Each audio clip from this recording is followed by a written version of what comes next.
Hello guys, welcome to Heavy Cargo. The developers of this game contacted me and gave me access to the game and asked if I'd like to make a video about the new update the game has received. So I said why not, and here we are. The new update focuses on this part right here, the economy mod. That's the new feature. Basically, when we play in economy mod, we take on the role of a company owner who has employees. We manage them by assigning missions or routes they will drive, we assign them trucks and trailers, and of course we also pay their weekly salary. I played a bit earlier and completed I think 2 missions, but I didn't record it. But we can just continue from where we left off. And we stopped right here with this old guy, who has an amazing sprint, and I think he's younger than he looks. Oh yeah, and one of the most important things you'll come across at almost every corner is a doner kebab stand. Wherever I go, I keep running into one of these stands. Okay, if you have never played this game before, in this video we will also talk a bit about the game in general, the gameplay, the driving feel and overall mechanics. We'll complete one mission and see whether the game is actually interesting or not.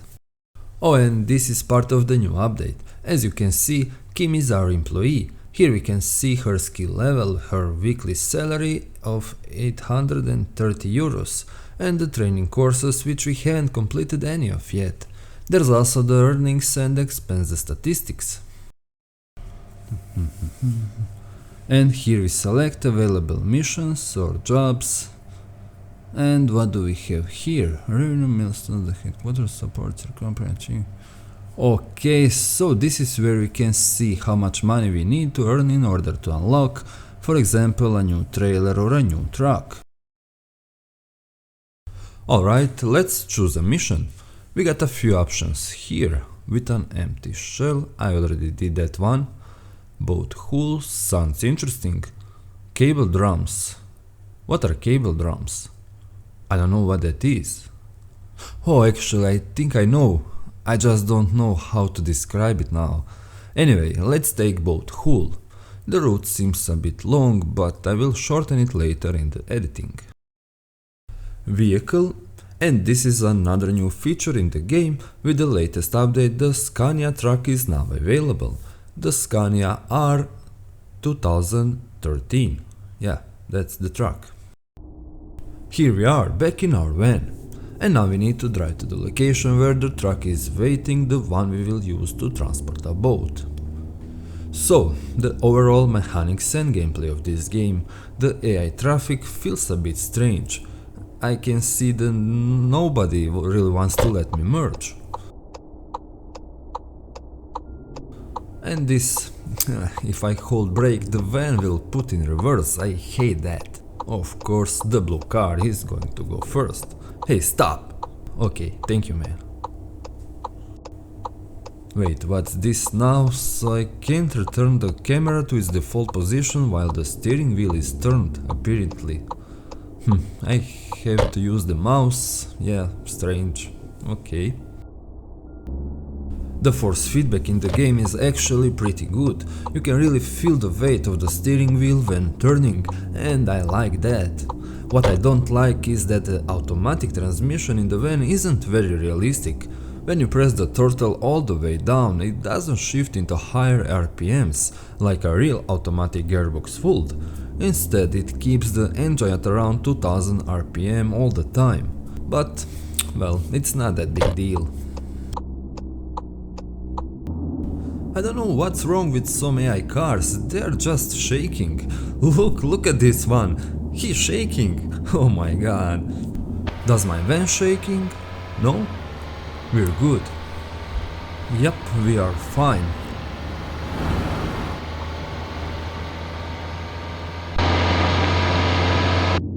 The sense of speed is alright. And I really like the suspension simulation when driving over bumps and upscales on the road. I'll show you later. It's very well done, both in the van and in the truck.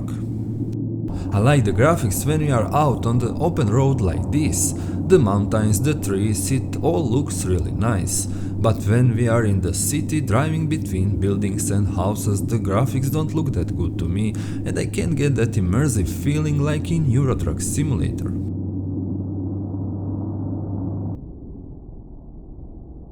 This is what I was telling you about. Look at how nicely the van absorbs these transitions from the road on the sidewalk and back again. It's really well done.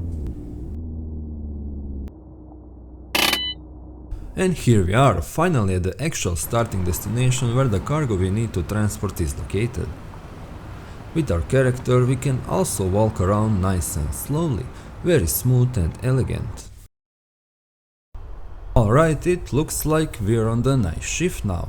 Our Scania from 2013 is waiting for us over there, together with the cargo ready to roll.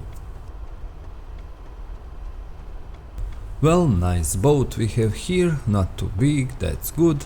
I'm still rocking this game, so it's better this way. Okay, here we are, let's turn engine on. I hate when I have to learn all the key beans in a new game. What does what, so I end up pressing everything, both what I need and what I don't.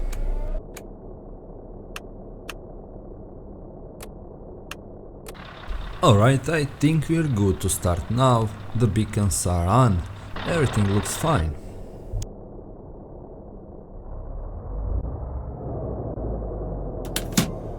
Ah, yeah, that start. I really like suspension in this game. When I look in the mirrors, it feels like it's foggy outside. But when I look straight ahead, I don't get that same feeling.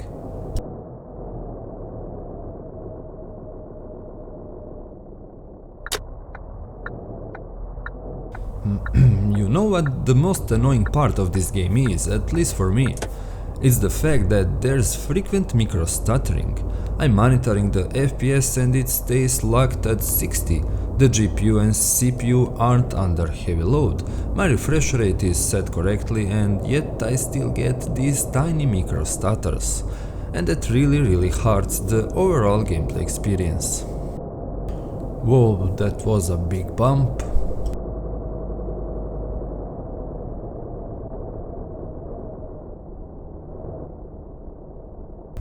Alright, this game isn't bad. It has its own team, focused on heavy cargo missions that require solid driving skills. At the beginning of the game I went through the tutorial where I used a drill to remove a safety barrier so the truck with the cargo could pass. I also used a crane to transfer cargo from the trailer, very creative mechanics. The game is still in development. I mean, it's not early access. What I'm trying to say is that it's still receiving updates. It hasn't been abandoned. And now it has received this new update. All in all, it's not the best game out there, but it's definitely not bad either. Well, thank you guys for watching this video and see you in the next one.